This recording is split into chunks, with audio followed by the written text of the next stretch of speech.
Hola, hola, buenos días a todos. Bueno, aquí otro domingo más de historias que contar. Yo realmente feliz y agradecida de poder llevarles pues estas historias tan interesantes, historias de vida, historias de una comunidad en Venezuela, hoy en día muchos en la diáspora, pero sin embargo con una historia que contar. Así que hoy tengo el honor y el privilegio de contar con Trudy Osfeld de Vendayán como invitada para que nos comparta y nos cuenta pues su rica historia que, que estoy segura va a ser una semana, como siempre digo, una semana de estudios.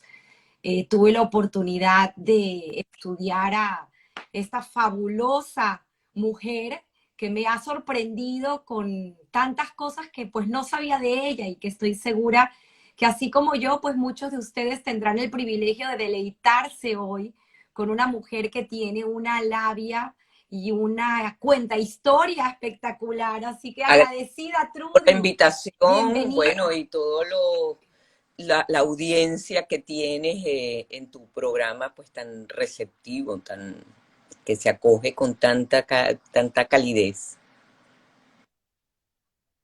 Ujú. Muchas gracias, Trudy.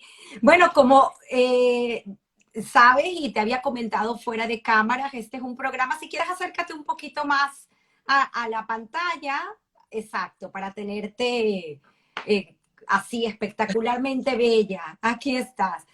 Te comentaba que este programa, pues, es un programa que lleva ya 73 contigo historias de una vida comunitaria en Venezuela, pues fabulosa, porque como judíos errantes, pues hemos llegado de todas partes y esa mezcla, ¿no? Una mezcla de judíos que llegaron de Europa, esos judíos llamados ashkenazis, y estos judíos sefardíes, como bien tú eres una muestra de ello con tu matrimonio con Frank Bendayan, donde haces esa mezcla de culturas. Entonces, una historia fascinante, además, pues tu padre y tu madre han sido ejemplos para la comunidad y han dado mucho de su trabajo para esta bellísima comunidad. Tengo aquí estos libros, este bellísimo libro que gracias que me hiciste llegar, que escribiste a cuatro manos con tu padre por ahí el 2009,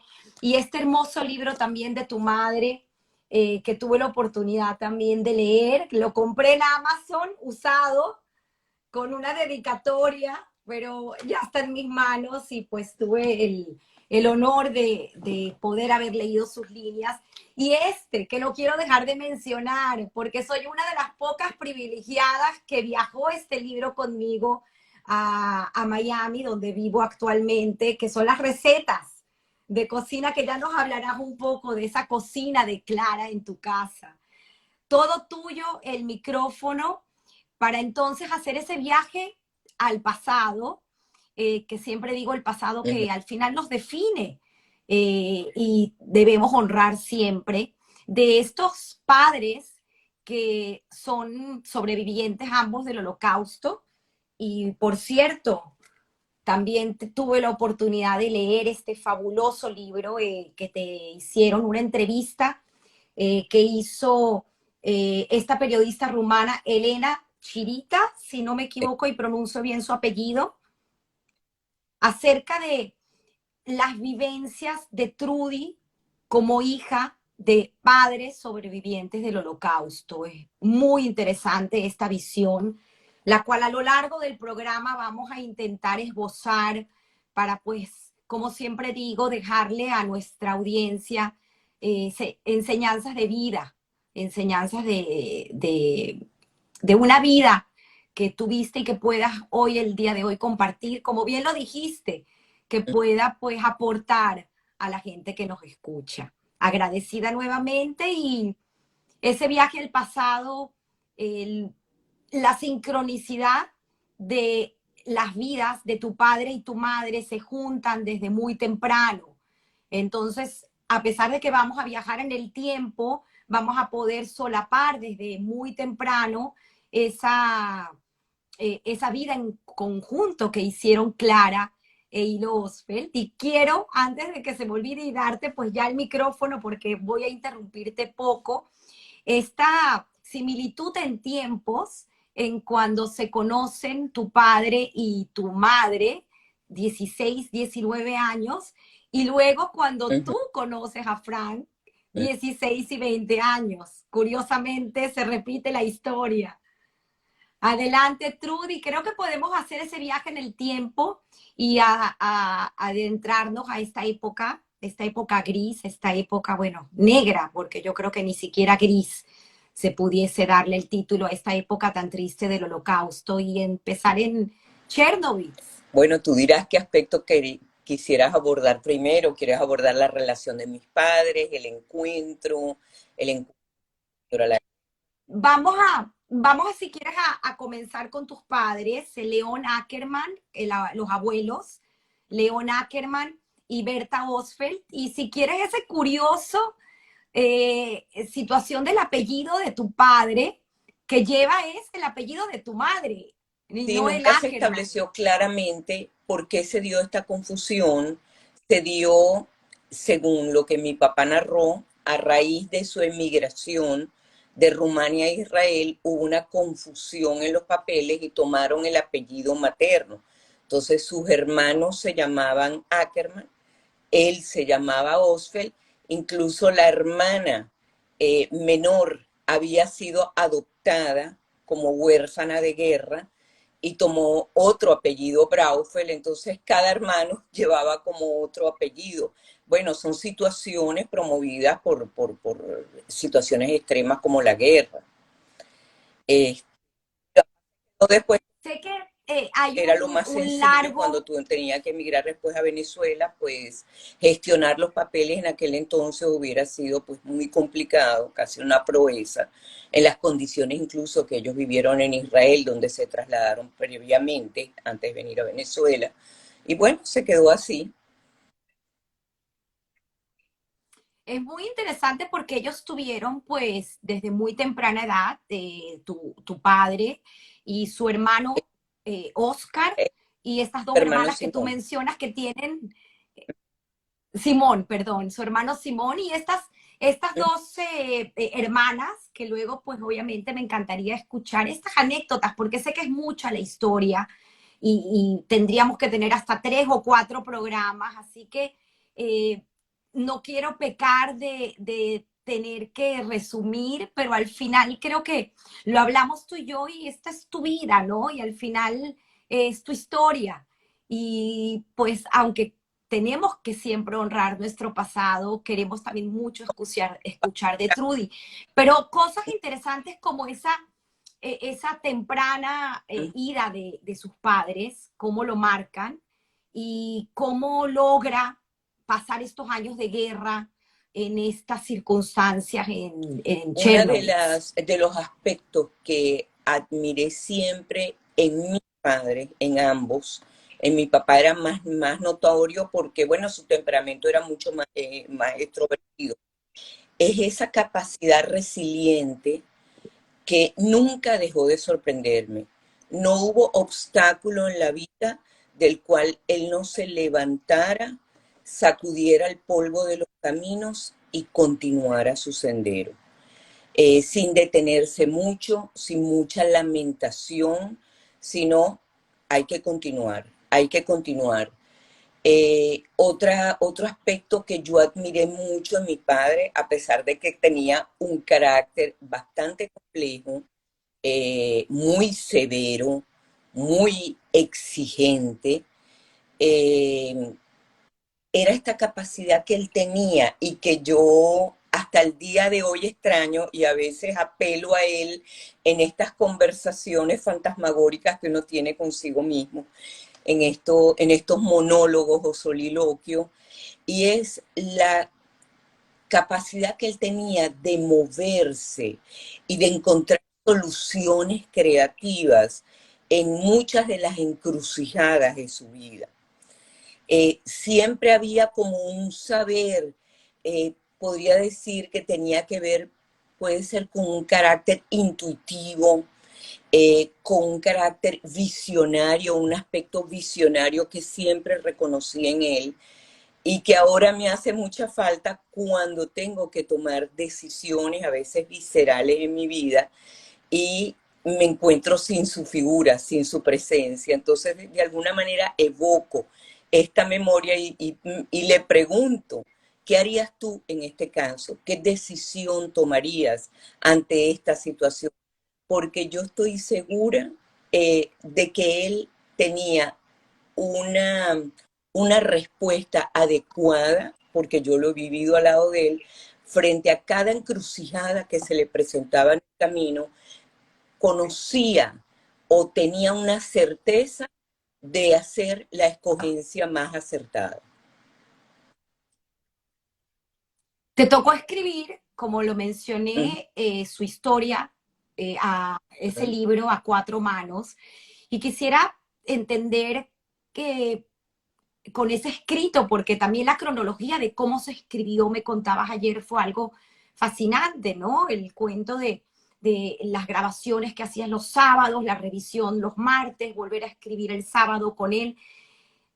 Fueron momentos donde se revivieron pues muchas cosas, aunque tu padre siempre habló del tema del holocausto. De hecho, me contabas ayer también que hicieron Sí, una hicieron cátedra una en cátedra en Mérida. Mérida, lo hizo Joan Peña, una estudiosa, una historiadora que se identificó muchísimo con ese tema, que vio reflejado muchas de las injusticias y las persecuciones sufridas por los judíos en nuestra propia tierra, salve las distancias, salve las circunstancias, y de alguna manera sentía que hay historias que hay que contar y hay historias que hay que testimoniar justamente para que no se repitan y que podamos leer los signos de los tiempos. Este libro, mi papá tuvo la imperiosa necesidad en los últimos años de su vida de narrar su historia.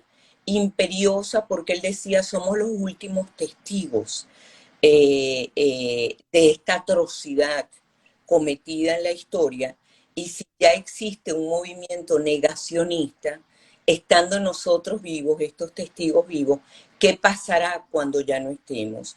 Y una de sus mortificaciones más grandes fue de que cayera esto en el olvido, que se disolviera con el paso de los años, y se abocó pues en este último trecho existencial a dar testimonios de esta historia.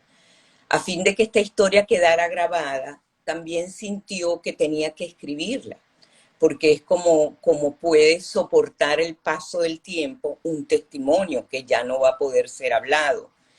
E intentó conectar en primera instancia a un escritor venezolano, un reconocido escritor venezolano.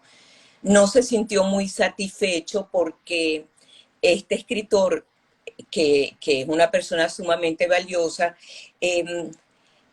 no supo cómo interpretar su voz y trató de enfocarse mucho en las contextualizaciones históricas, dejándolo a él de lado. Él no era una persona que aceptaba ser dejada de lado. Él quería su historia y ser el centro de su historia. Después contactó con uno extranjero que tampoco como logró un acuerdo, hubo ires y venires más en los aspectos financieros que en la médula de su historia. Y finalmente mi mamá le sugiere, pues recurrir a mí. Si tú tienes una hija que escribe, ¿por qué tú no recurres a ella? Yo tengo que confesar que cuando me llamaron, yo acepté esto con mucha reserva. Y con mucha reserva porque era una persona implacable, muy crítica, y yo temía que esto fuera generador de algún conflicto. Para mi sorpresa, resultó un punto de mucho encuentro, mucha intimidad, mucho intercambio y mucha empatía. Los dos éramos, ya no está, o éramos muy disciplinados en este quehacer, y establecimos un horario que cumplimos a cabalidad. O sea, el sábado yo me reunía con él llevaba una grabadora, él narraba su historia, tenía una memoria privilegiada, entonces nos montamos en la cronología, tenía perfecta, podía dar cuenta perfecta de los hechos, de las fechas, de los lugares, y empezamos pues a montarnos en esta narrativa cronológica, se grababa, yo me llevaba esa grabación y transmutaba, vamos a decir, o le daba un estilo a esta narrativa. Trabajaba hasta el martes, entregaba un escrito, el cual él leía entre martes y sábado y corregía, quería agregar algo, quería cambiar alguna palabra, algo no se había, algo no quedaba pues muy claro y había que afinarlo más. Nos volvíamos a reunir el sábado, corregíamos el texto de la semana y recomenzábamos en otro periodo de su historia. Este proceso nos llevó un año, hubo momentos muy duros en los cuales él solía, cuando él revivía estas historias, eran como retraumatizaciones de sus propias experiencias, hubo momentos de llanto, de silencios, de poner una mano encima la de él y esperar que él pudiera elaborar este dolor, pero fue una experiencia muy enriquecedora para ambos. De esas historias, como lo mencionaste anteriormente, hay muchísimas, pero dentro de ellas hay situaciones milagrosas dentro de esta guerra y dentro de este lugar, como lo dije, oscuro en la historia. Y es este reencuentro después de 3 años con su hermana que mencionaste que aparentemente había estado desaparecida. Historia Cuenta por muy favor esa conmovedora. La historia. hija de esta hermana, mi prima Blanca, debe estar escuchando. Es una historia realmente muy conmovedora y en el cual ayudó lo que nosotros diríamos los junguianos, una sincronicidad para que tuviera un happy ending esta historia. Estando en los campos de concentración, se había arreglado, se había determinado ya a punto de finalizar la guerra, sin haber finalizado, pero a punto de que los niños huérfanos, como el caso de mi padre, junto con sus 3 hermanos. El hermano mayor se había retirado con los rusos y pasó al ejército ruso y él estaba en el campo de concentración con sus 2 hermanas. Había una hermana chiquita, Sidi, que en aquel entonces tendría 12 años. Se ofreció la posibilidad de los niños huérfanos de poder ser llevados con un barco, reunidos y llevados a Palestina y puedan ser rescatados de lo que todavía era un futuro muy incierto. Mi papá decidió que por lo menos uno de la familia tenía que salvarse y además de salvarse, contar la historia. Y llevó a su hermana menor, a Sidi, a este punto de encuentro y pensó que quizá él también podría acompañarla pues en esta incierta travesía, pero con un horizonte de una promesa de un horizonte de libertad. Cuando pasó varios de los puestos de vigilancia, cuando ya llegó al último, le dijeron, tú no tienes, tú eres mayor de 15 años, él realmente tenía casi 16 años, tú no puedes entrar a este barco porque este barco es para los menores de 15 años.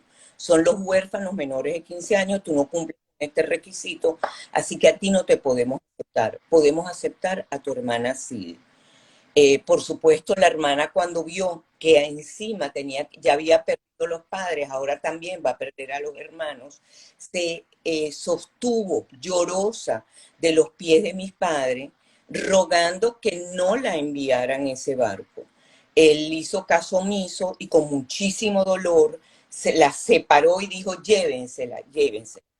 Para enterarse unos días después que la suerte nefasta de este barco, que había sido hundido por los alemanes y habían perecido pues todos los navegantes. Se sintió, además de la desgarradora pérdida de su hermana chiquita, él se sintió sumamente culpable de haberla mandado pues a ese infausto destino. Y no podía como perdonarse de ser el causante de esta desgracia. Eh, Pasa la guerra, conoce a mi mamá, se novia con ella y un día caminando por Bucarest, en una ciudad sumamente concurrida, saliendo de un cine, eh, encuentra a lo lejos, le parece que esa niña que está allí con una gente mayor, de las manos de una gente mayor, es su hermana. Y le grita a mi mamá, es mi hermana, es Sidi, la que va allí es Sidi. Mi mamá, pensando que era un acto totalmente alucinatorio, movido incluso por una culpa que era incapaz de superar, le dice, Gilo, debes estar confundido, la perdiste hace 3 años, ella tiene que haber cambiado, la confundiste con una otra niñita rubia. Él insistía, insistía, pero el tumulto de la gente volvió a tragarla y desapareció en los vericuetos de la ciudad. Él, intranquilo con lo que había visto, no calmándose con las palabras de mi mamá, él tenía la certeza de haberla visto, se dirigió a la comunidad judía de Bucarest y ellos efectivamente corroboraron que fue adoptada esa hermana por una familia en Yashi, una ciudad cercana a la capital. Él se dirigió a esa ciudad y llega en la madrugada, encuentra el nombre de una familia que es la que le habían dado, que es la familia Braufeld.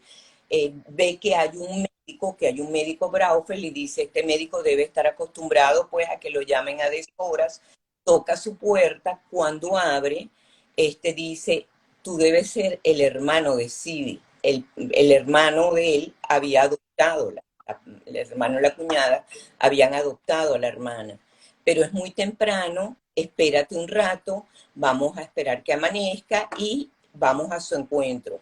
Cuando él va al encuentro ya la niña había ido al colegio. Él se presenta en el colegio y le dice a la directora que él viene a reencontrarse con una hermana que creía muerta. La directora dijo, yo quiero presenciar este encuentro y efectivamente buscan a Sid y era un abrazo desgarrador entre dos personas que consideraban que el otro estaba muerto. Sí pensaría que el hermano también murió en la guerra y mi papá pensó, bueno, que más nunca la iba a ver. Después vivieron juntos en Caracas y bueno, son esas historias de posguerra que parecen insólitas, pero que tienen un aire de eso milagroso. Asombrosas, asombrosas. Gracias por hacer de esta historia eh, ese recuerdo, ¿no? Tan increíble que nos da la fe de que los milagros existen. Además, Clara, tu madre, también pasa la guerra y sobrevive Hija única. milagrosamente, hija única con sus padres y ambos padres luego hacen este viaje, este periplo antes de llegar a Venezuela. Si quieres también puedes contar esta historia porque es fascinante, ¿no? El hecho de haber culminado la guerra, haber sobrevivido, haber tenido la oportunidad de ir a Venezuela antes, en el 47, y sin embargo quedarse y en 1950 finalmente migrar Ujú. a la tierra prometida y esos años en esta tierra prometida hasta que finalmente llegan a Venezuela. Si quieres nos puedes contar un poco esa historia para Ell- llegar entonces a ese barco que los lleva desde Génova en 1953 a La Ellos se Guaira. conocen, bueno, después de la guerra. Mi mamá cuando fue mandada al campo de concentración fue a los 9 años. Este, por supuesto, todos, una vez que retornan, todos los estudios quedaron interrumpidos y hicieron como un año de nivelación en la universidad. Ya mi mamá tendría para entonces 15 años, 14 años tendría, entre 14 y 15 años, un estudio de nivelación antes de entrar a la universidad. Ella pensó que ella podía colarse entre esos estudiantes porque había perdido, por supuesto, toda posibilidad de estudiar y pudiera ser nivelada para poder hacer estudios superiores. Es allí donde conoce a mi papá.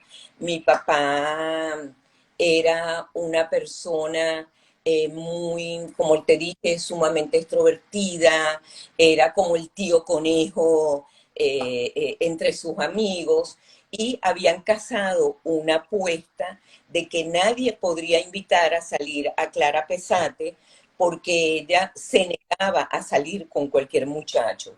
Mi papá, por supuesto, él no aguantaba que le casaran una pelea porque enseguida pues la tomaba y dijo a que yo sí soy capaz de salir con ella. Y tuvo pues la brillante idea de presentarse en casa de los padres y decir que él quiere sacar a la hija, llevarla a un cine. Él tenía una personalidad muy carismática, muy magnética, logró seducir a mis abuelos, le dieron el permiso y entonces ella se encontró ante una situación, bueno, ya como un hecho dado y salió con él.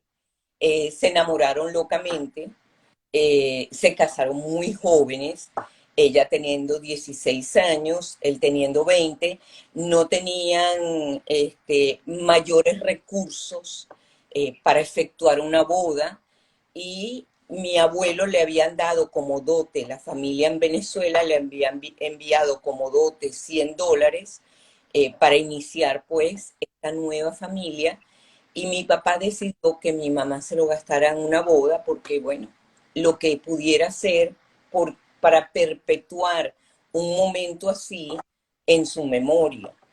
Ella decide pues hacer una boda, cocina la comida con mi abuela para toda la familia, sobre todo la familia paterna, que era más grande, y le dan prestada una bata de casa que los rusos habían canjeado en la frontera y uno de los familiares le ofrece, compra esa bata de casa muy elegante, blanca, y es su traje de novia. Bueno, de recién casados, ella muy hacendosa, llevando su casa, mi papá muy comerciante porque ese es capaz de vender arena en un desierto, tenía una habilidad única, empieza a trabajar llevando y trayendo mercancía de un lugar a otro, eh, eh, montándose incluso en los techos de los trenes para poder ahorrarse el pasaje y llevar azúcar de una ciudad a otra, traer de esa ciudad harina. Era realmente muy valioso en lo que respecta al comercio.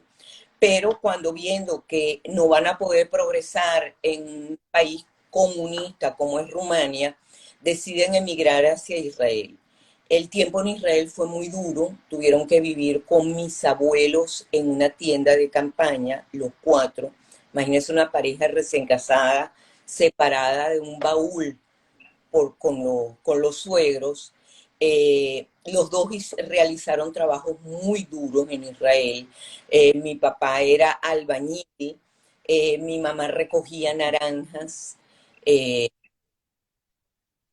Trudy, permíteme que te interrumpa porque mencionaste el baúl y ese baúl También carga una historia fascinante también de aquella época, porque hay que ver los trabajos que tuvieron que pasar y además la gente en la que tenían que confiar porque al final no sabías qué podía suceder. Era un momento duro de mucha hambre, de mucha necesidad y ese baúl el tiene baúl una también, es historia que todo única. tiene una historia, es así como que si todo fuera testimonio o estuviera animado y diera testimonio de una época. Este baúl mi papá lo manda a construir y hace un compartimiento, digamos, secreto para poder meter unos pocos de los dólares que él tenía y poder llevarlos a Israel cuando estaba prohibido sacar moneda alguna de Rumania. Él le pide a un carpintero de confianza que le habían recomendado que le haga ese compartimiento y meta los dólares de una manera muy subrepticia. El carpintero en un momento dado, mientras está fabricando el baúl, dice que está escaso de clavos y que por favor mi papá le consiga unos clavos. Mi papá sale en su búsqueda. Al regresar, el carpintero dijo, no, finalmente pude lograr armar todo el baúl, los clavos me alcanzaron, el dinero está allí metido y ya está todo clausurado. Mi papá quedó con la duda hasta el momento de llegar a Israel si realmente este carpintero puso o no el dinero adentro, porque no había nadie presente para dar testimonio de ello. Efectivamente, fue un carpintero honrado. Cuando abrieron el baúl en Israel, más bien se abrió con la humedad de Israel, con el calor se rompió, no tenían ni siquiera dónde llevar el baúl, nadie quería recibirlos con un baúl. Un amigo de mis padres en Israel, un viejo amigo, aceptó guardarlo pues en su cuchitril de apartamento, pero también mientras los iban llevando entre todas las climas extremos que sufrió ese baúl, apenas sobrevivió. Para subir las escaleras se reventó y apareció el dinero que estaba allí escondido. El carpintero, gracias a Dios, fue un hombre muy honrado. Qué historias, valía la pena contarlas, Trudy. Gracias, sé que son miles Estás y miles de refrescando porque historias, acababas pero de leer el libro. Es claro. Y bueno, esta vida, como bien tú lo dices, en Israel, un momento de construcción del Estado de Israel muy, muy duro, y se les presenta la oportunidad finalmente a la familia de emigrar por Ujú. este familiar Pesate, Sí, si más no sí, recuerdo, Ignacio. se eh, envió el dinero para poder entonces sacar las visas, pero también ocurrió que ya llegando a Génova, el último puerto, le habían pedido un dinero extra para vacunar. Un médico pidió un dinero extra que mis padres ya no tenían, porque con los recursos ínfimos que vinieron, fueron gastados pues en todo lo relativo a gestionar este viaje en vamos a decir, en un barco en el cual iban pues en la zona de carga. Cuando este último médico, el último puerto, le dice que tienen que pagar para vacunarse, mi papá no tiene el dinero, trata de vender unos cigarrillos, lo que tiene en la calle, y no alcanza a completar el dinero para vacunarse él, mi madre y mis abuelos. Mi papá decide y le dice al médico, si usted no nos vacuna, él abre la ventana del consultorio del médico, le dice, yo salto de aquí. Usted será responsable de un suicidio y del bienestar de mi familia. El médico asustado viendo, bueno, este hombre es un loco, se va a tirar por la ventana, cosa que él no hubiera hecho, pero que sí tenía la capacidad de poder manejar una situación difícil como la que se presentó. El médico pues aceptó vacunarlos, pero un castigo a esta amenaza que representó pues estas palabras de mi papá, decidió que se vacunaran y se revisaran, pero que se desnudaran los cuatro allí mismo. Entonces, bueno, se podrán imaginar el momento de humillación que mi papá tiene y mi mamá desnudarse delante de sus padres para poder recibir la vacuna. Bueno, pero finalmente llegaron pues a la tierra de gracia, a la tierra prometida, a la tierra que mi papá amó hasta el último hálito de vida y que hubiese deseado encontrar el descanso eterno pues en su amada Venezuela. Lamentablemente son como son y no como uno quiere. Y descansa eternamente en la no tan amada Miami. Es así. Tuve la oportunidad de leer en paralelo ambos libros, el de tu padre y el de tu madre, y la verdad que fue una forma, sin querer, muy rica de aprender de la historia, porque al final, como lo decimos, y bueno, quién mejor que tú lo sabe, cada uno vive el mismo hecho desde su propia, de su propio lente y tiene su propia narrativa. Y me llamó mucho la atención porque quien conoció a tus padres sabe también, además de ese gran amor por Venezuela, ese siempre el ayudar al Estado de Israel, ¿no? Ese sionismo que tuvieron. Y me llamó mucho la atención cuando tu madre relata el momento donde deben decidir si migrar o quedarse en Israel, que ella sintió por primera vez que tenía el poder del libre albedrío y de tomar una decisión. Y pues cuando toman esa decisión finalmente de ir a Venezuela, nunca olvidan este maravilloso No, Estado de Israel. Me pareció muy quería linda migrar más. ese... Ella sintió que ella tenía que echar raíces, pero mi papá, justamente esa capacidad visionaria, se dio cuenta que la situación iban a vivir en una precariedad por muchísimo tiempo y que la vida les estaba brindando una oportunidad justamente de salir de ese estado tan difícil como les tocó durante, bueno, estos primeros años de construcción del Estado. Esa llegada a Venezuela de tu padre también vale la pena mencionar ese primer día, porque un día es algo que obviamente nuevamente hablamos de ese poder visionario y esa capacidad de tu padre de aprovechar las oportunidades que se le presentan. Y en esas primeras horas, él ya sale en Sale calidad sin de conocer el vendedor. idioma. Él sale con un tío político que estaba establecido en Venezuela, le dice, mira, yo estoy vendiendo corbatas, ven, ¿Mm? Nico Eh, Levin, no, se llama Nico Finkler, Levin, ajá, y era el Finkler. papá de mi prima Susana Roth. Él acoge a mi papá con mucho afecto y le dice, ven a trabajar, quiero que conozcas a los comerciantes del centro. El primer día que llega a Venezuela, imagínense todo lo que es la travesía, el contraste del paisaje cultural y geográfico de lo que él se encuentra, pero él decide pues tomar acción desde el primer momento y acompaña a este señor en sus andares.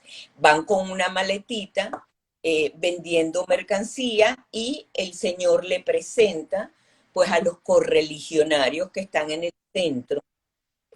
Mi papá se comunica con muchos de ellos en yiddish, pero también ocurrió una cosa que lo marcó mucho y que fue muy terrible, porque, bueno, él tenía esa confianza en él mismo, tenía muchísimo sentido del humor, era muy entrador y se presenta en casa de, bueno, en el comercio de uno de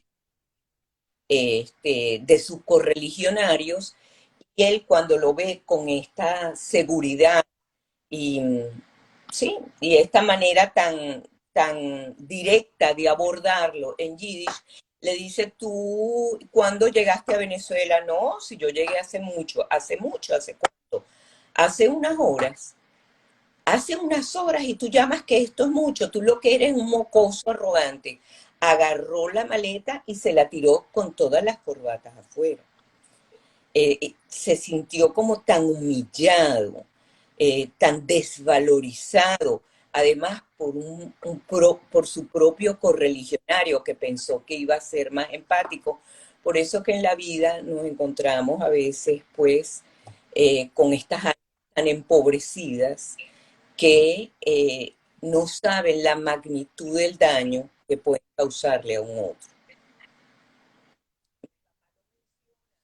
O al final, en ese caso de tu padre, creo Pero que mi lo papá ayudó. menciona este episodio en su libro, por supuesto no dice quién es, yo sí sé quién es, y después me tocó estudiar con alguno de sus hijos, y esa historia pues, la obvié en respeto a mi papá, pero bueno. Impresionante, increíble. Esta joven pareja recién llegada, pues hace vida en Venezuela. Estamos hablando 1953, Llegó el 1954 llegas al mundo. Una niña preciosa, porque he tenido la oportunidad de ver fotos tuyas de bebé en el libro, y una niña hermosa que nace en la clínica Córdoba, en Avenida situación México. también muy precaria, porque mi papá no tenía dinero para sacarme de la clínica y le dijo a mi mamá que por favor se quede un día más. Él lo que hizo es tomar una mercancía que había aceptado o que había tomado a crédito y la vendió muy por debajo del costo para poder pagar el importe de la clínica. O sea que mi mamá se queda un día más, él reúne los 800 bolívares, me lleva a la casa y duermo durante los primeros días en una caja hasta que él logra pues levantar lo necesario para comprarme una cuna. Mi mamá se encuentra con la hija de este partero muchísimos años después, y le narra este episodio y ella le dice, mi papá fue un hombre muy humanitario. Si hubiera sabido esta historia, los hubiera dejado salir de la clínica con su hija sin pagar. Qué historias. Realmente una Venezuela con una gente que, por eso la llama la Venezuela de los brazos abiertos, que no Reci- juzgó y y lo recibió recibió y por a... eso mi papá se sintió eternamente en deuda con ese país. Nunca sintió calidez y ese amor Al año, como lo sintió en Venezuela. al año siguiente se llevaban 11 Sí. meses tú y tu hermano Luis. Viene al mundo Luis, también a lo mejor en una situación un poco mejor, pero sin embargo fueron varios años en los que le tomó a Levantar, tu padre pues comenzar con su levantar, y mi negocio. mamá fue una compañera que luchó a brazo partido con él. Mm. Muchísimas noches se acostaron sin comer, viviendo, los primeros años vivieron en un cuarto de servicio en el centro de Caracas sin ventana y era de un tamaño tan diminuto que mi papá, que era un vendedor ambulante y subía los cerros para vender su mercancía, llegaba en la noche, se acostaba en la camita que dormía con mi mamá y era tan diminuto el cuarto que ponía los pies ensangrentados en el lavamano que estaba al borde de la cama para poder refrescarlos y lavarlos. Entonces, bueno, fueron momentos también muy precarios, pero con mucha esperanza en el futuro. Se sabía que era un país y podía percibirse que era un país que así como es que nacen los mangos en la calle y caen y los aguacates, que era un país que daba sus frutos, que si tú siembras va a dar sus frutos, como así lo mostró ser, afortunadamente. Es un país de muchísima riqueza humana y muchísima riqueza, pues, de todo tipo. Funda la fábrica que Ujú. se llama Ilotex desde muy temprano, y los inicios de esa fábrica pues obviamente también es increíble esa capacidad, esa visión de tu padre para hacer crecer un negocio, y cómo luego poco a poco se va metiendo en la fábrica de los jeans, ¿no? Llegando a las fábricas Lee en el tiempo. O sea, es de verdad cuánto ejemplo, y creo que repito, tendríamos que hacer un programa solamente de Hilo Ujú. y de Clara para entender estos dos grandes seres humanos, porque como bien lo dijiste, Clara siempre estuvo Estuvo a al su lado, son de incluso cuando empiezan acompañarlo. a hacer los pantalones, mi papá no tiene idea de nada de lo que es hacer pantalones. Mi mamá es la que hace los patrones, había tomado un curso en Israel de costura, y en el comedorcito de la casa a cortar esos patrones y a coser. Ella, estando en estado, ya era en estado de mi segundo hermano, con la barriga, trabajaba de sol a sol con él y al mediodía se acostaba sobre las pilas de tela de la fábrica para poder descansar un rato. Pero ella lo acompañó este, durante toda su vida. Fue una compañera insigne para él. ¿Cuántas historias, Trudy? ¿Cómo fue esa infancia? ¿Cómo fue crecer en este hogar? Repito, tomado de tu libro más reciente acerca de estas impresiones de esa niña y de, en un hogar de estos sobrevivientes del holocausto. ¿Cómo fue crecer en esa familia y tus inicios en el colegio? Porque estuviste en el colegio comunitario, en el Moral y Luces, y pues esas vivencias de niña que Bueno, yo recuerdas. recuerdo, después yo me doy cuenta cuando ya escribo el libro, pues por supuesto con una mirada retrospectiva puedo ver los contrastes, porque en aquel momento, mientras tenía esas vivencias, pues me parecía todo lo más normal, o sea, estar en Venezuela era hablar alemán como se hablaba en mi casa, o se hablaba yiddish cuando se iba pues en San Bernardino, iban a la frutería, a la pescadería, se hablaba en yiddish, para mí era muy normal, es más, me mandaron a un colegio, a un maternal cercano a la casa y le dijeron, la niña no habla español, habla portugués. Porque no podían tampoco comunicarse, hablaban en alemán y yo hablaba en alemán. Este, Después pues, entro al Moral y Luces y me muevo en una comunidad muy endogámica. O sea, yo sentía que estaba en Venezuela, que yo era venezolana, pero yo no me doy cuenta del contraste sino muchísimos años después. O sea, me doy cuenta que vivía como en una especie de gueto, en una sociedad sumamente cerrada. Yo no conocía a nadie fuera de mi fe. Había muchos hijos de migrantes europeos, muchos hijos de sobrevivientes del Holocausto. Eso no era un tema que yo lo hablara con mis compañeros. Era una casa que yo me reía mucho con mi abuela porque siempre pensé que ella se trasplantó en corpore, pero no en mente. O sea, su psique quedó en Rumania y me acuerdo que las comidas que ella preparaba eran sumamente sustanciosas. Por ejemplo, nos daba de merienda pancito con mantequilla y tuétano. Pensaría que todavía estamos viviendo pues esas temperaturas gélidas. En la mañana me preparaba el café cargado, o sea, lleno de azúcar con yemas de huevo, me lo batía con yemas de huevo, muchísimo azúcar. La comida que conocíamos era la comida que ellos comían. Yo no conocía la comida venezolana, pero como todas las casas eran iguales, pues yo no sentí que había ninguna diferencia. Vamos a decir que el choque cultural ocurre cuando yo conozco a Fran y conozco a su familia, que ya es una tercera generación viviendo en Venezuela sin haber pasado por las vicisitudes de una guerra, y entro a casa de ellos y ellos sí sufrieron una aculturación muy notoria, eran muy venezolanos en muchos de sus aspectos, en la comida, en las expresiones que tenían. Mi suegro se había graduado de abogado en la universidad y empiezo a conocer lo que es la comida venezolana. Yo no había comido arepas, yo no había comido pabellones, una serie de comidas que yo jamás había degustado.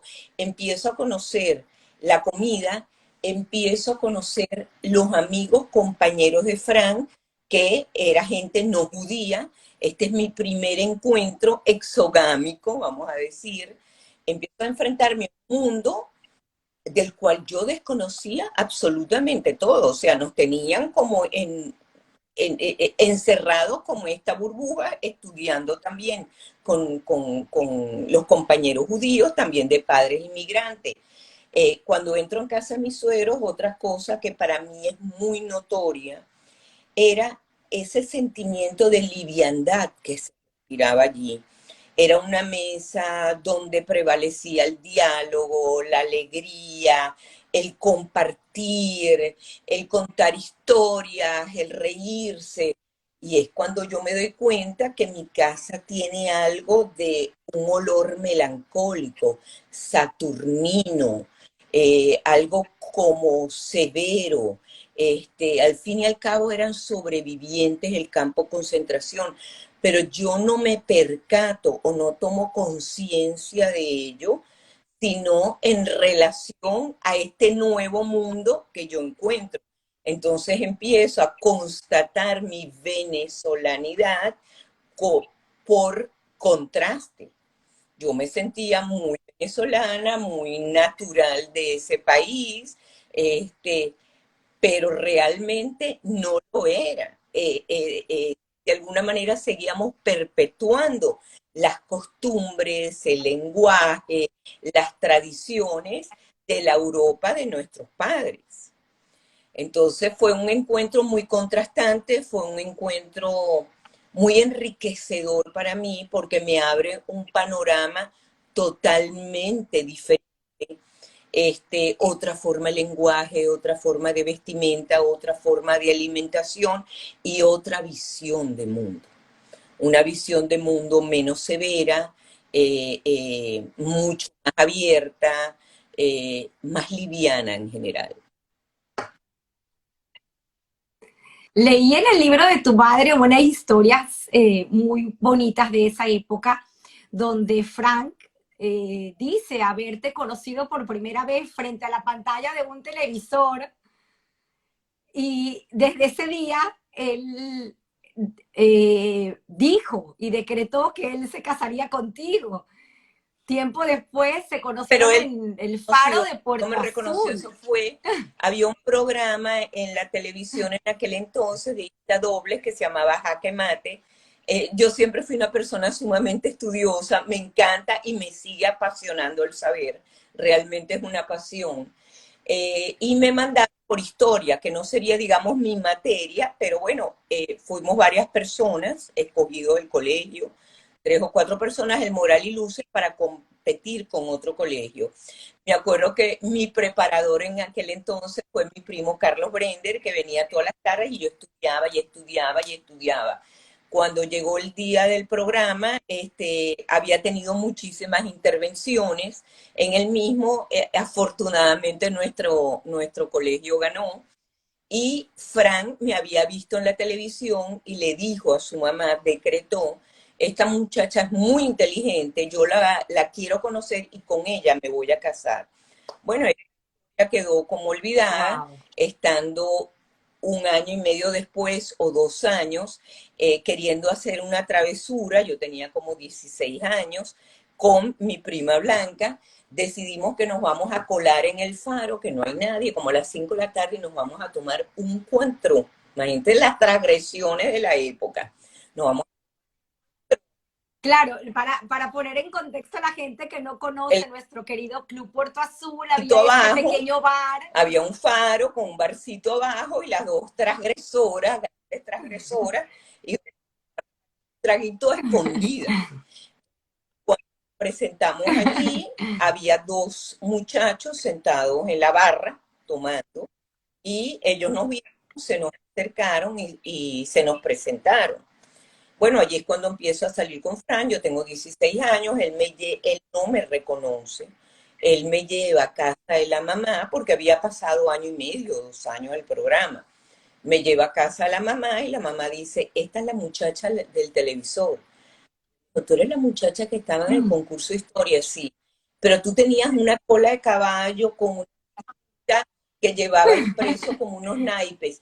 Yo quiero que te la pongas. Y cuando me hice la cola a caballo y cuando puse, tú eras esa muchacha. Bueno, y así cosas misteriosas Wow. que trae la vida y que cruza los caminos de manera inusitada.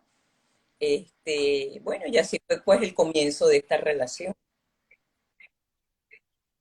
Sin embargo, cuenta también tu madre que para ellos era repetir la historia de que su hija Ellos se nunca, casara tan temprano y realizaron aquel viaje por Europa para intentar separarlos, cosa que no resultó. parecía que era muy prematuro, yo era enamoradiza, y les parecía como, y tenía unas ideas como muy románticas del amor, o sea, era el príncipe azul que vendría en su caballo blanco a rescatarme de este padre severo.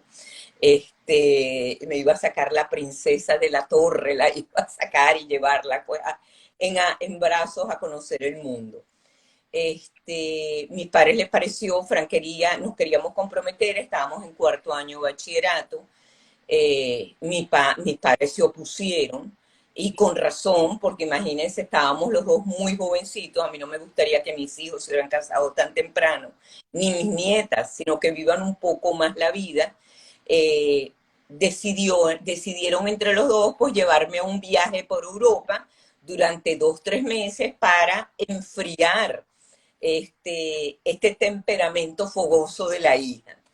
Estando en Europa con mis hermanos, declaro una huelga de hambre. Declaro una huelga de hambre, yo no como hasta de vuelta donde el amado. Y me niego a comer, me niego a comer. Yo estoy viajando con mi mamá y mis hermanos, teníamos que encontrarnos al mes en Israel con mi papá. Cuando mi papá me ve que yo llego a pesar 44 kilos, porque cuando me tomo las cosas en serio en la vida me las tomo hasta el último, hasta la última consecuencia. Él dice, bueno, ya no podemos hacer nada. Había una gira que se devolvía, los muchachos de la gira se estaban devolviendo, que se devuelva con ellos y nos deje en paz. Nos tiene amargados a todos en este viaje y decidieron finalmente acceder. Pero mi papá siempre tiene historias que contar, muchísimas historias que contar, que no iba a dar su brazo a torcer así tan fácilmente. Y cuando se organiza una cena y mis suegros vienen a pedir la mano, él habla y conversa y conversa y conversa y nos da como oportunidad para que se dé. Mi suegra dice, es tarde, ya estamos por irnos, realmente nos hemos reunido aquí porque Fran está pidiendo la mano de su hija y mi papá dice, si él se ha enamorado como 100 veces y con todo se quería casar, ¿cómo se la definitiva? Mis suegros estaban como horrorizados y yo llorando, pero papá, ¿cómo vas a hacer eso? Y yo llorando y mi suegra se para ir. Mi papá dice, bueno, ya veo que no puedo luchar contra ella y saca un reloj, bueno, qué remedio, aquí lo tiene. Doy mi aprobación y mi bendición. Pero él siempre tenía que echar vaina hasta el último minuto, en todas las cosas que uno era, con las ¡Wow! cuales él no ¡Qué comulgaba. historias! ¡Qué historias tan increíbles! Te casas con Fran y bueno, coincide, hay varias cosas que pasan en paralelo porque eh, es el inicio de la enfermedad de Luis y tu madre decide comenzar a estudiar todo eso junto y tú también decides Uh -huh. empezar a estudiar farmacia. Eh, pero también quiero que nos cuentes por qué farmacia, porque en realidad Yo quería ser quería ser médico y médico. quería estudiar psiquiatría. Y mi interés siempre estaba abocado para entender la naturaleza humana. O sea, por eso digo que yo estoy permeada y estoy estructurada sobre la guerra de mis padres, sobre la sobrevivencia de mis padres, sobre todas las azarosidades y los horrores por los que pasaron. Y siempre tuve esa curiosidad de entender el mal, lo que es la esencia del mal. Y si nosotros estamos todos, si es algo que tiene vida propia o es la ausencia de bien, o realmente qué es el mal, si tiene existencia el mal en el ser humano. Siempre me llamó la curiosidad de conocer la naturaleza humana y me pareció que la psiquiatría era uno de los caminos. Y yo tenía pues esa meta muy trazada y muy decidida hasta que me topo con Fran, que siendo sefaradita también es muy atávico y tiene una aproximación a lo femenino muy diferente vamos a decir, una visión más liberal del centro europeo o de los askenazí, y dice que él no piensa hacer ningún viudo de la medicina y que si yo decido seguir en mi empeño, él no se casa. Entonces, bueno, para mí fue así como decidir entre el amor de la vida y la vocación. En aquel entonces, a los 16 años, cedo y me inscribo en 3 carreras. Me inscribo en farmacia, en psicología, en biología, pero era un poco como, bueno, son unos sucedáneos como para ver si logro engancharme en alguno de ellos. A los pocos meses que de casada, yo estoy acostumbrada al estudio. Eso es lo que realmente, vamos a decir, mi alma llama al conocimiento. Yo no puedo estar como de ama de casa, eso no es mi naturaleza. Quedarme de ama de casa, planificando la comida, yendo al gimnasio, o sea, esa no es mi vida. Mi vida siempre ha sido en pos de ese conocimiento, decido que me voy a inscribir, que como ya no voy a poder escoger la carrera de mi elección, la primera que empiece es la que voy a elegir. Bueno, y me inscribo en farmacia. Empiezo farmacia, no es que me guste, pero me va bien. Yo me comprometo, estudio y saco notas excelentes y siempre me dicen, el segundo año te va a interesar más. Bueno, pasa el segundo año. El tercer año, tú vas a ver que te vas a apasionar. Y así, termino me graduando en farmacia con las mejores notas, doy el discurso. Eh, Muchos años después estudio tecnología de cosméticos, pero muchos años después entendí que yo literalicé un aspecto mío que es el aspecto de alquimista, que es el que logra transmutar o busca transmutar los materiales innobles en oro, tratar de sacar lo mejor de las situaciones más difíciles. Y para mí resultó muy útil en mi formación como analista junguiana, porque Jung se interesó muchísimo en la alquimia y para mí era el lenguaje de la química y resultó ser un lenguaje muy introyectado, muy conocido para mí, así que nunca pienso que fue un error, sino que fue un puerto en el largo camino de búsqueda. Que por cierto, podemos ir atrás, adelante, pero otra anécdota increíble que tienes es cuando precisamente vas a hacer esos estudios de analista junguiana y este tema, esta conversación con la persona que te iba a entrevistar para aceptarte en el curso que te cuestionó para saber si en realidad estabas Es en lo verdad, cuando correcto. se da la oportunidad, teniendo ya 40 años, la vida tan generosa, porque cuando las cosas te tocan, te van a tocar, aunque sea en otro tiempo, te van a buscar. El destino de alguna manera busca encontrarse contigo. Y habiéndolo abandonado ese llamado a los 16 años, vuelvo a escuchar a los 40 se me abre otra oportunidad de poder entrarle desde otro lugar, que es el de ser analista junguiana.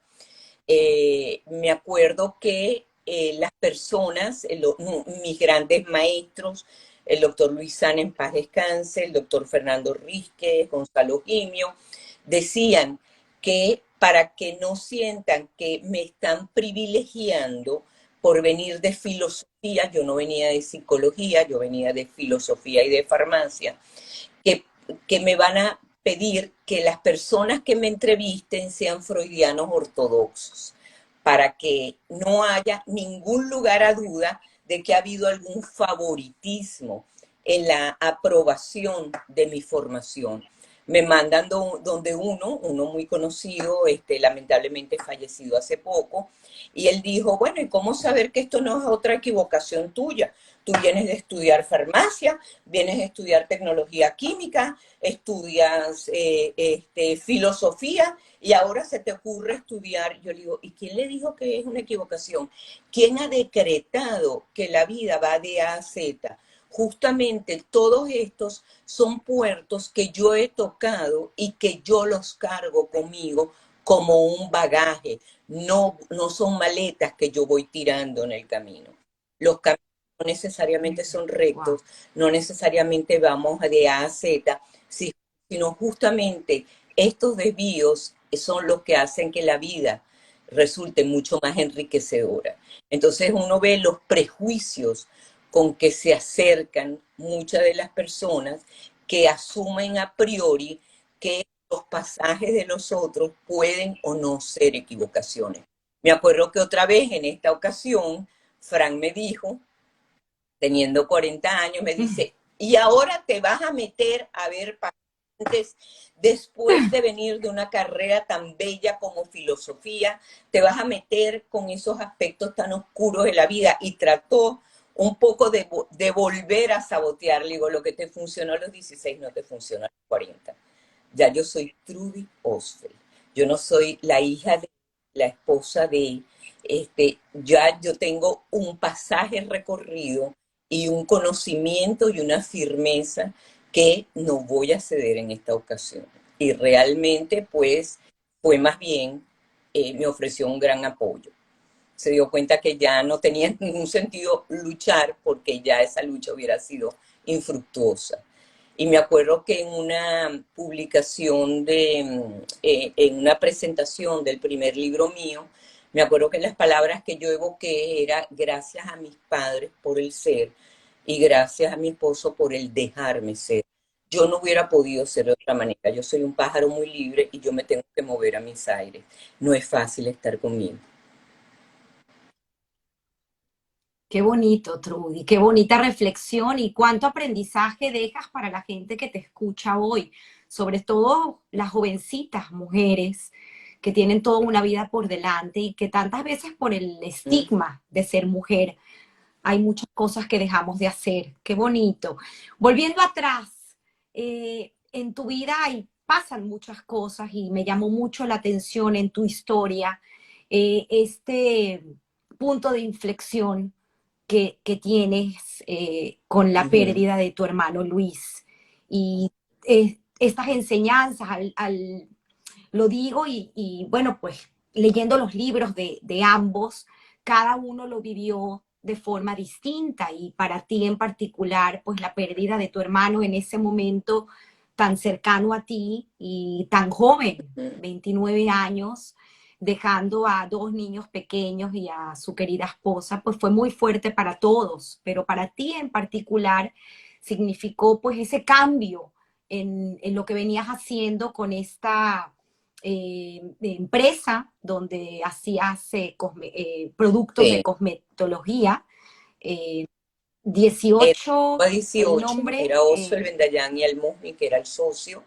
Me gustó mucho la parte de formulación de cosméticos porque yo podía hacer no la comercialización, porque era esa alma de alquimista. Yo me encerraba por horas en un laboratorio, ponía mi música barroca, los más audífonos, y ahí estaba como el gran alquimista metido entre bíqueres, entre microscopios, tubos de ensayo, creando.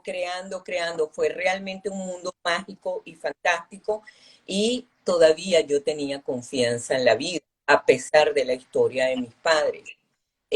Cuando Luis, mi hermano, se enferma, eh, yo le llevaba 11 meses a él.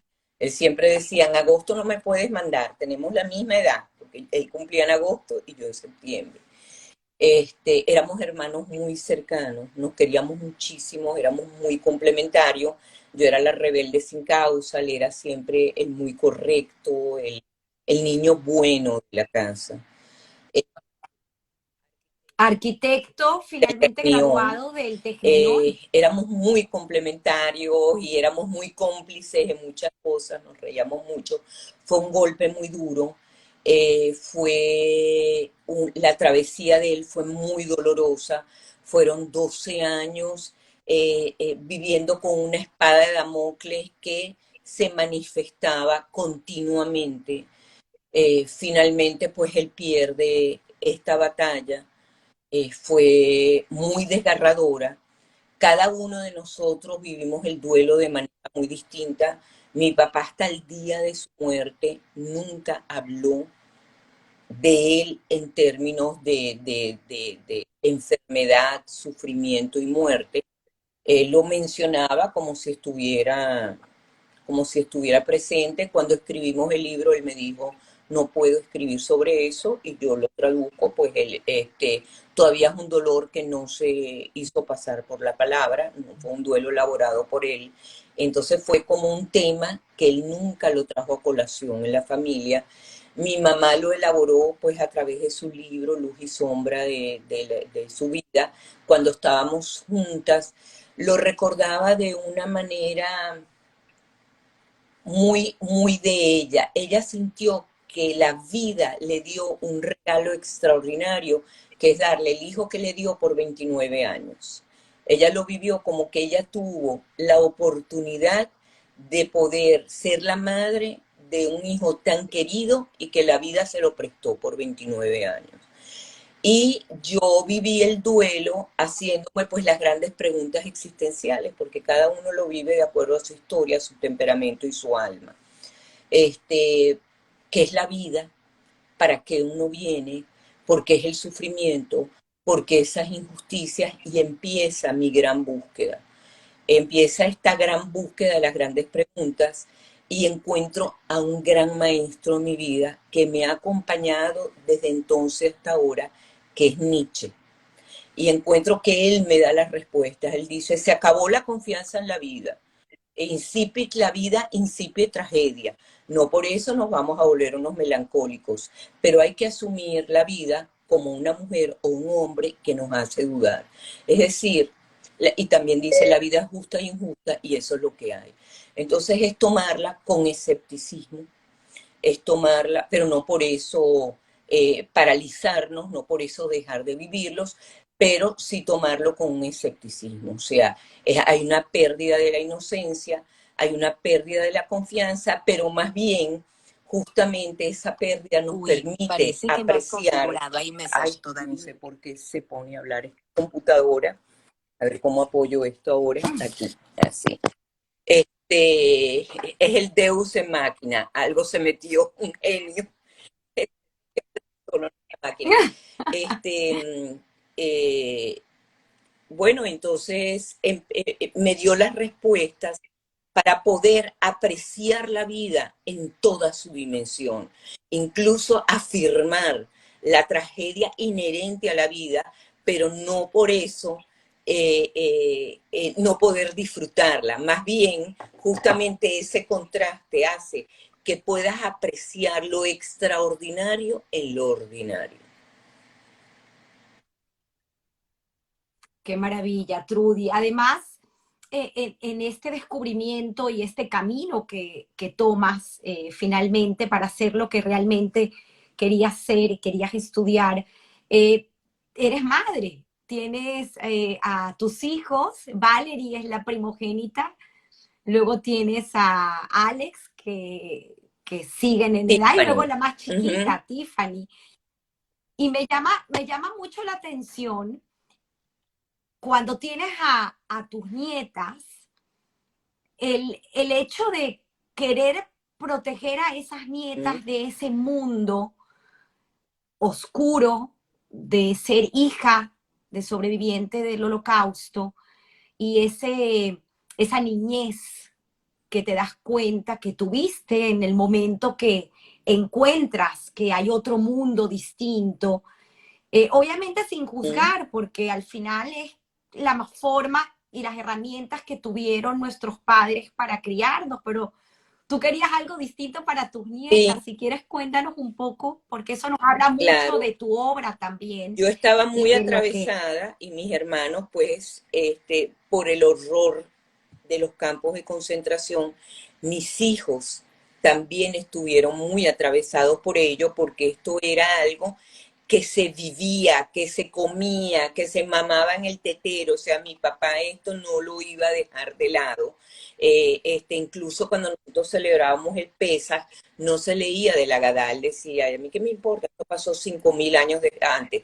Yo quiero hablar de mi liberación, de mi aprisionamiento, no de la esclavitud. Yo quiero que los niños sepan, entonces todos los pesas, y incluso las reuniones de los sábados, siempre estaba muy presente, convidado, infaltable, o sea, era el holocausto. Entonces ellos también estaban muy marcados por la impronta del holocausto. Cuando mis nietas nacieron y son americanas, nacieron pues más distantes de la historia de mi padre, eran niñas chiquitas, yo sí quería preservar en lo posible eh, eh, la inocencia en la naturaleza humana, la inocencia en la vida, que ellas después tuvieran que enfrentarse a las vicisitudes propias de todo vivir. Bueno, esto no se los podía ahorrar, pero por lo menos atrasarle el conocimiento de estos horrores. Y me acuerdo que mi mamá, teniendo Emily y mi nieta mayor, 10 años, le regala su libro autobiográfico. Y yo me cuelo en su casa y escondo ese libro. Y le digo a mi hija Tiffany, por favor, no quiero que lo lea. Espérate más adelante, espérate que le muestre sus fauces. Pero mientras no se la muestre, que disfrute de la inocencia propia de una niñez afortunada, teniendo pues un país abierto, unos padres maravillosos. Bueno, ¿qué es lo que pasa? A los 12 años, cuando va a ser el Bat Mitzvah, el colegio la lleva a, a Washington, al Museo del Holocausto, y es allí pues donde ella conoce todo este episodio oscuro de la historia. Cuando ella regresa, yo le digo, tú sabes que mis padres, tus abuelos, tus bisabuelos eran víctimas del holocausto, son sobrevivientes del holocausto, y yo sé, hay algo que quieres preguntar, y ella es muy introvertida. Ella simplemente pues me dio la mano y quedamos las dos con las manos entrelazadas. Entonces, bueno, ya no se puede tapar el sol con un dedo. Hoy en día están muy informadas, el colegio también tiene al tanto, y pues ya pueden hacer preguntas que podemos contestar. Ya se dieron cuenta cómo se dio cuenta, comienza la vida, comienza la tragedia. Ese instinto de protección al final y obviamente va muy de la mano con tu trabajo, con tu aprendizaje, con el tema de discernir entre el bien y el mal, ¿no? Y de que estas niñas crezcan Ujú. con esa inocencia que pudiesen perder a más temprana edad si la situación de la casa y su conocimiento educativo del tema pues fuese distinto. Me pareció La muy experiencia de vida, importante. pero que de alguna manera forjaran un alma, eh, eh, que templaran su alma más tardíamente en la vida. Porque tarde o temprano van a tener que templar el alma, yéndose pues bueno, con todo lo que es una vida, con sus luces y sombras. Pero mientras pudiéramos preservarla, o mientras pudiera preservarla, porque no es cualquier cosa, es el horror, es ver el horror de frente. Entonces, siempre pensé que había tiempo para que ellas tuvieran conocimiento de eso. 2015 vuelve a ser una fecha triste en la historia de la familia, con el fallecimiento Mm. de tu tercer hermano, Loni, como lo conocían la mayoría. Y eso fue también un punto de cambio en lo, cómo giraba la vida en ese momento, ya que pues decides acompañar a tu madre, quien vivía ya en Miami, En el y 2018. en el 2018 decides mudarte Sí. con ella, correcto. Y pues ese cambio, ¿no? En tu historia, 2015, en tu vida, ¿qué asestarnos a la representa? familia un golpe sumamente duro, que es la pérdida súbita de mi hermano Lonnie, el chiquito, el tremendito, nuestro tío conejo, nuestro eterno adolescente. Bueno, la muerte enamorada de él se lo llevan una noche, sin aviso y sin protesto, de un infarto cardíaco masivo. Eh, bueno, otro golpe, otro hijo que mis padres tienen que enterrar, otra vez muestran, dan muestras de su coraje y de su resiliencia. Ahí están en la lucha, ahí están siguiendo adelante, hasta otra vez es un duelo que cada uno elabora como puede. Nos agarra a una edad más madura, se maneja de manera diferente, es otro hueco que hay que llenar, pero por lo menos en mi caso, con más recursos de lo que yo contaba a los 30 años. Mis padres estaban muy mayores, como con esa sensación de un pronto reencuentro en otra dimensión. Finalmente, cuando mi padre muere en el 2018, él muere estando en Miami en un viaje de vacaciones. Y es cuando él empieza a mostrar fallos renales, que lo agarran muy sorpresivamente porque además tenía una naturaleza muy titánica y se sentía de alguna manera que él podía con todo. Pero bueno, tenía ya una edad avanzada y también muy ejecutivamente decide cuando él comienza a hacer diálisis y le proponen hacer diálisis. Y es mi mamá quien lo convence a hacer el intento. A la semana de comenzar el proceso, él se dio cuenta del sinsentido de la decisión y muy ejecutivamente, tal como vivió toda su vida, pues tomando sus decisiones muy firmes, nos sentó a todos y dijo, ¿cuál es el sentido de llegar a los enteros para ir metiendo a pedacitos? Cuando ya incluso puede perder hasta la voluntad o la capacidad de tomar alguna decisión sobre mi vida. Y decide pues parar la diálisis, despedirse, decir que es su decisión y estamos a la espera de estos 10 siguientes días que fueron, bueno, em, su despedida de este plano. La manera como él lo elaboró fue eh, recordando y evocando mucho estos momentos de la niñez, del holocausto, de la pérdida de los padres. Todo el tiempo repetía como casi como un mantra. Y yo era un niño que tuve que ir solo a Bucarest y estaba solo en el tren. Y cuando me dijeron, yo pregunté dónde queda el centro, me decían que centro en una ciudad tan grande y mucho centro. Y yo era un niño que estaba solo en el tren. O sea, era así como esas escenas se le volvieron como un mantra. Y murió como tomado de las manos de mi mamá. Te espero si existe algún otro plano, allí te espero. Y se fue como él decidió morir, de la manera como era él, respetando su esencia. Entonces mi mamá, igualmente, ella toma la decisión. Yo le digo, mamá, ¿cómo hacemos para llevarlo a Venezuela? Dijo, no, él se queda aquí porque yo me vengo aquí. Ya mi historia en Venezuela terminó.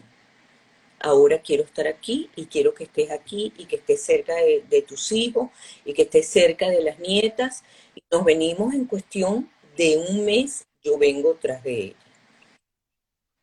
Y bueno, aquí se produce pues otro giro existencial. Por eso es que tenemos que asumir que nos tocan muchos puertos en la vida, que cada puerto tiene un sentido. Es un poco lo que habíamos hablado del poema Ítaca, de que para mí es uno de los poetas más aleccionadores y hermosos con lo que me he topado en la vida, que dice, bueno, cuando emprendas el viaje a Ítaca, rueda que sea largo el camino, párate en todos los puertos y escucha de los sabios. Así que cuando llegues a Ítaca, llegues ya anciano, tan sabio como te has vuelto, comprenderás qué son las Ítacas. Bueno, esto es un puerto más en el camino, que me está dando mucho, que trato de sacar lo mejor que tiene para ofrecerme, que encuentro que tiene todo el sentido, pues al final mi patria es la patria de mis afectos. Donde están mis afectos es donde está mi patria. Mis hijos y mis nietas están acá, pues esta es mi patria. Qué bonito, ese poema maravilloso que representa una filosofía de vida al final y que muchos debemos aprender. Muchas gracias, ¿Sí? Trudy. Siempre pido un consejo, pero contigo me diste la facilidad a leer este libro nuevamente de leer un ensayo tuyo. Bueno, obviamente eres una asidua escritora, tienes muchísimos libros en tu haber, pero este ensayo me llamó muchísimo la atención, que habla acerca de este hombre actual, este hombre del posmodernismo, eh, esta, eh, este hombre que viene impregnado de un cambio tecnológico tan importante donde hay muchos cuestionamientos y pienso que pudieses compartirnos un poco como consejo final, parte de ese escrito ahí que me pareció pues fabuloso.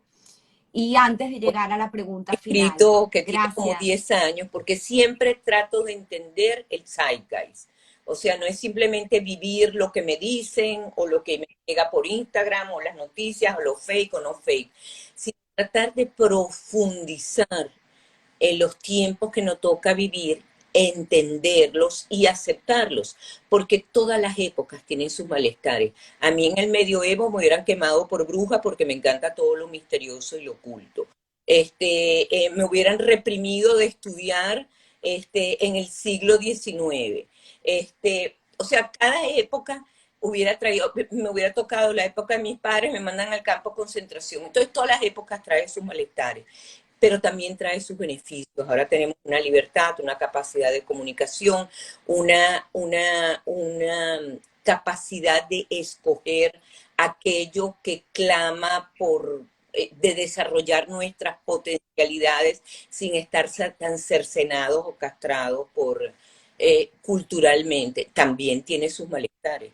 Es una época de mucha velocidad, de mucha inmediatez, de poca digestión de lo que ocurre. Yo creo que lo que nos toca a nosotros abrir espacios de reflexión o espacios de narrar historia como están narrando, espacios de reflexión, de lentecernos, de convocar todos los aspectos afectuosos de nuestra vida, de tratar de entender.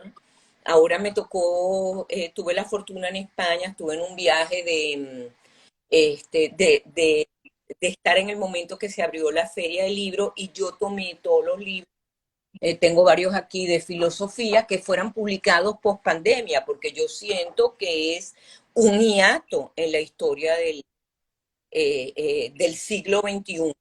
Entonces aquí fenomenología y la sociedad del desconocimiento es tratar de entender, de reflexionar, de ver qué es lo que nos trae, no simplemente ser reactivos, no horrorizarnos, no caer en un estado de paranoia, en una paranoia conspiratoria, de conspiraciones, en una cosa desalentadora de un futuro de nubarrones oscuros, no.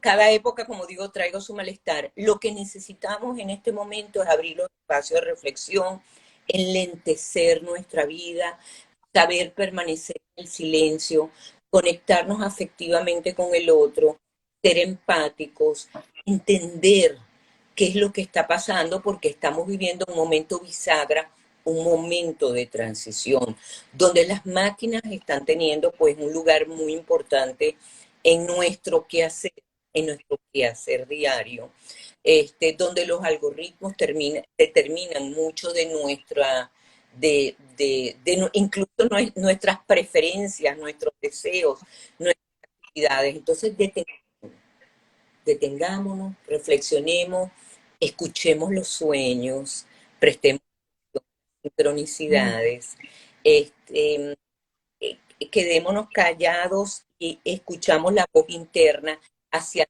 donde apunta nuestro deseo real.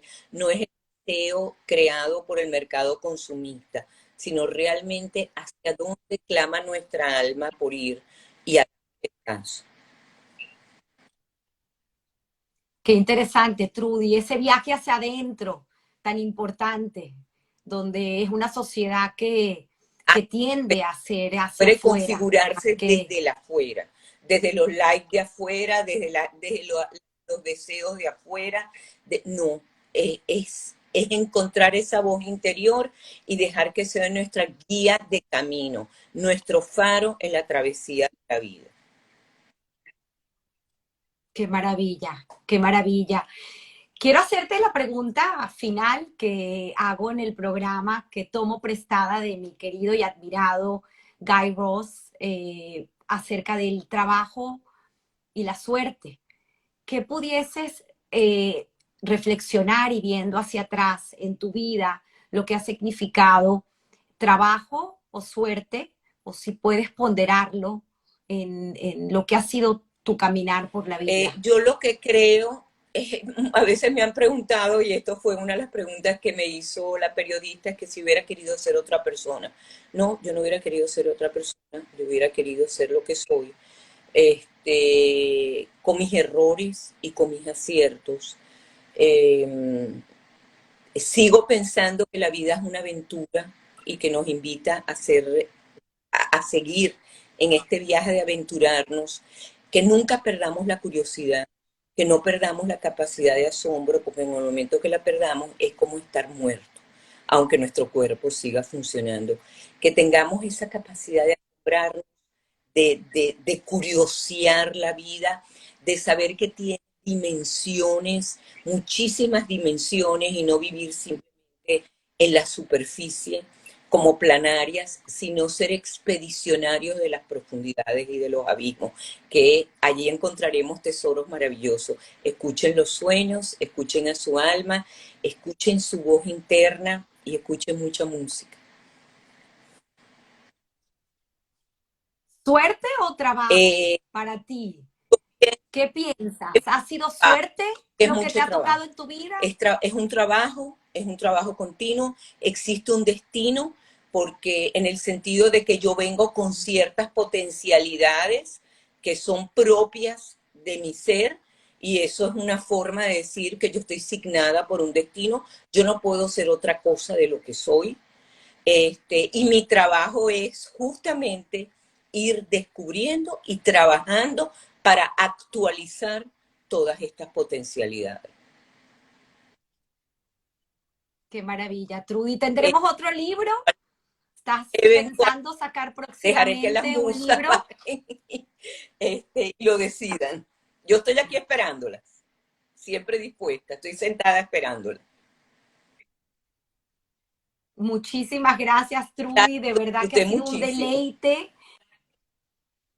Pido perdón de no haberme extendido en tantas historias que pudiésemos haber contado. Hoy es domingo, cada uno tiene sus tiempos, y agradecida de haber podido compartir contigo y poder haber escuchado de ti estas extraordinarias historias y estos extraordinarios mensajes de vida que estoy segura que pueden ayudar a muchos de los que te escuchen en adelante. Quiero leer algunos de los comentarios. Como siempre digo, estos son comentarios que escribe la gente que se ha conectado en vivo y que desaparecen una vez que finalicemos el live. Sin embargo, la entrevista la pueden compartir para que pueda ser vista después de este live. Aquí siguen, bueno, Janet fotos favorita. Invítala otra vez. Vamos a tener entonces un Con mucho conversatorio gusto. con Trudy. Por ahí tenemos una cita. Johnny Gablowski te Mano al manda alma. besos y aplausos. Mariana Yasemín, a través del espejo de 100 lunas, viaja conmigo. Que yo Claro, ese famoso de libro que búsqueda ambientada escribiste. en Venezuela. Dice Clarita 26, interesante entrevista. Janet, nuevamente excelente. Trudy. Irene Presner, qué hermosa y profunda entrevista. Mukundat dice aplausos. Amazing Miami, dice Living Sweet Moments. Tali Osfeld te manda también aquí aplausos. Adina Zafati, maravillosas y admirables memorias. Dice Rita Israel, imposible terminar esta entrevista sin ser tocados. Gracias, dice Mi Alfredo cuñado. Bendayán. Muchas gracias. El cuñado por aquí dice Susi Noel Suet, dice también aplausos y agradecida. Alfredo nuevamente dice felicitaciones por tan maravillosa entrevista. Muchas gracias, Carolina. Carol Liman, qué belleza. Bearetla, gracias, Trudy, por este profundo compartir de inspiración para ser un mejor ser humano. Qué bonito. Dice nuevamente Susi Nol, ojalá muchos apliquemos tus reflexiones. Cecilia Rosler, excelente entrevista y entrevistadora, muchas gracias. Dice Sonia Malca, Trudy, gracias por compartir tus experiencias que nos sirven de guía. Excelente entrevista, muy buena escogencia. Muchísimas gracias, gracias por aceptar, digo yo a Trudy. Dice Mukundat, nuevamente, nadie le igualó Ay, por en el Dios. centro Jung. Gracias. Dice Sara Serfati Garzón, bravo. Regina Ventura, excelente entrevista, Trudy. Gracias, Regina. Dice Carolina nuevamente, Man, gracias a las dos por este deleite. Cuento historias. Dice, agradecida Tamara por este espacio, resulta valioso escuchar una historia de vida tan sentida y que haya la posibilidad de hacer pausa, silencio y reflexión. Gracias, Susana, gracias. Dice Mandy Escalante, así es, aquí estuvo conectada. Judy Moscu, importante reflexión. Benjamín Schomstein, para mí fue un alto honor trabajar con Hilo en la comunidad. No mencionamos, pero por favor, obviamente el gran trabajo que hizo Hilo como presidente de la Unión Israelita y tantas historias que hay bajo su mandato y bajo la labor de ambos, ¿no? De Clara y de Hilo en esta comunidad maravillosa que fue y que es la comunidad, como lo dijo Saúl Levine la semana pasada, la mejor comunidad judía del mundo. Dice Susi, si, Sus Sikamak, dice Trudy, gracias por compartir tus historias tan sentidas. Mandy Escalante, aquí estoy en la Feria del Libro en Madrid, maravillosa. Live, Love Art, Trudy y Tamara, maravillosa entrevista donde las historias son enseñanzas y reflexiones de vida. Dice nuevamente Benjamín Schomstein, brillante Trudy, de padres Querido, extraordinarios y que dieron su vida a la comunidad judía de Venezuela. Benjamín. Y también a todo el país. Felicitaciones. Vuelve a decir Rita Israel, qué fabulosa vivencia escuchar a Trudy. Gracias. Gerda Tan Mayer, bellas querida palabras. Trudy. Gracias por invitarme. Disfruté.